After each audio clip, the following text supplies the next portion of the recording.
In the last video of quantum mechanical explanation of Raman effect, we derived this relation by using the law of conservation of energy.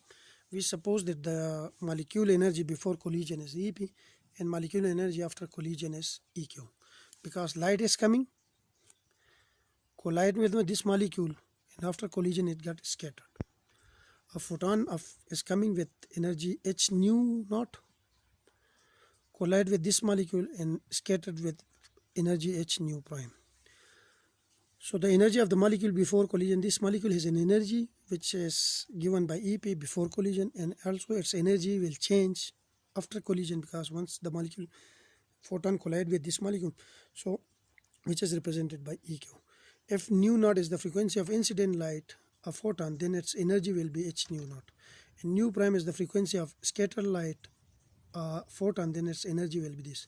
Now according to law of conservation of energy, we have the law of conservation of energy. Law of conservation of energy. Energy can neither be created nor destroyed, but it can change from one form to another form. So it means that energy before collision is equal to energy after collision. Now before collision the molecule energy is this one and the photon energy is this one. After collision the molecule energy is this one and photon energy is this one. So we rearrange and we finally got this relation. Now we will explain the Raman effect by using this equation, and we will consider three different cases. So we will consider three different cases. The first case is, if I look at this equation, if EP is equal to, first case, if EP is equal to EQ, then if EP is equal to EQ, then this term becomes 0. So we have nu naught is equal to nu prime. Nu naught is equal to nu prime. And we have Rayleigh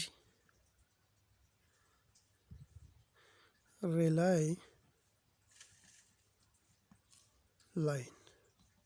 From where it comes from? Now once molecule vibrate, it has different vibration energy level. Suppose we have a molecules, and these represent the energy level of this molecule. Now first vibration state is represented by a quantum number j is equal to 0. This is first vibrational state.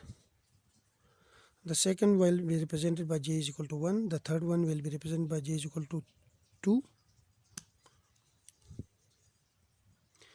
And we have, this is the higher virtual state.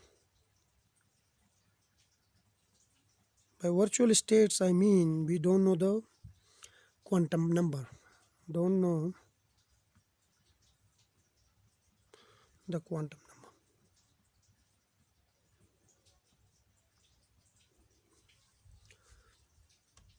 Now suppose that the molecule is in a vibrational states with quantum number j is equal to 1.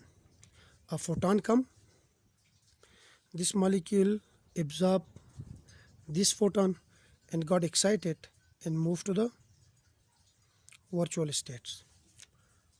But this molecule cannot stay there in the virtual state for a longer time, because the lifetime of excited state of a molecule is approximately 10 raised to the power minus 8 seconds. So after 10 raised to the power minus 8 seconds, the molecule de-excite, and during this de-excitation the molecule come with to the same vibration state from where it got excited, to the j is equal to 1. So it means that the nu prime, the incident frequency of incident light, during this de-excitation the molecule also emit radiation in the form of photon. Its frequency will also be equal to nu naught, because this energy gave us same.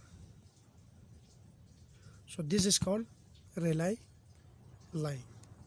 The photon emitted here, or the spectrum here observed here, is called Rayleigh line. This is first vibrational state, with quantum number J is equal to 1. This is second vibrational state. This is third vibrational state, and so on. And we have the virtual higher vibrational state or higher virtual states. We don't know the quantum number, but photons comes, hits this molecule which is in a vibration state of J is equal to 1. It got excited, but it cannot it got excited to the higher virtual state, but it cannot stay there for longer time because the lifetime is 10 raised to power minus 8 second. So it got de-excited, and during this de-excitation the molecule come to the same quantum states, vibrational state J is equal to 1. Then during this de-excitation it's emit photon, and the photon frequency will be the same as the frequency of incident light. So this is called Rayleigh line. The second possibility is, suppose a molecule is in a vibrational state of, this is, let's say J is equal to 0, J is equal to 1, J is equal to 2. Suppose the molecule is in a vibration state of J is equal to, or with quantum number J is equal to 1, and these are the higher virtual states. A light photon comes, hits with this molecule, it got excited to the higher virtual state, but it cannot stay there for longer time, so it again de-excited, but this de-excitation the molecule comes to another vibration state which is higher than the first one, so to the second vibration state. So if this is nu naught, the frequency of incident light, then this also emit a photon which is nu prime, such that this gap is smaller than this gap, so this energy will be smaller than this one, then this frequency will be smaller than this one. So nu prime or nu naught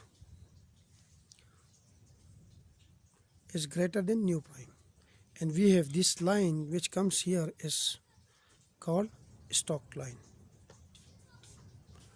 And we have the third possibility, which is, suppose the molecules are in a vibrational states, okay, J is equal to 0, here J is equal to 1, the quantum number of vibration state J is equal to 2, and here we have the higher virtual states. Now we suppose that the molecule is in a vibration state with J is equal to 1, quantum number J is equal to 1. Light photons comes, hits this molecule, it got de-excited to the higher virtual state, and then it de-excited to the quantum vibration state with quantum number J is equal to 0. If this is the frequency of incident photon, then during this de-excitation the molecule also emit energy in the form of photon whose frequency is nu prime. But here if we see this energy is bigger, the release energy here is bigger than this absorbed energy, so it means that the frequency of this photon is bigger than the frequency of this photon, that is nu naught is less than nu prime, and this is called anti-Stokes line.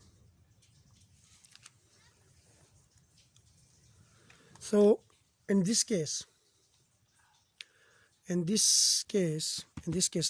number 2, the energy of molecule before collision is greater than the energy of molecule after collision. What it means? It means that nu naught will be greater than nu prime. So we have, this is Stokes line, and here the energy of molecules before collision is less than the energy of molecule after collision. So here we have nu naught is less than nu prime, and this is called anti-Stokes line.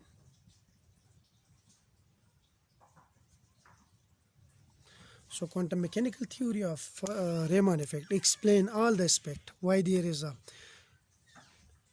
a shift in frequency, and he give this by using both mathematical and theoretical explanation. And this is the last video of Raman effect. Thank you.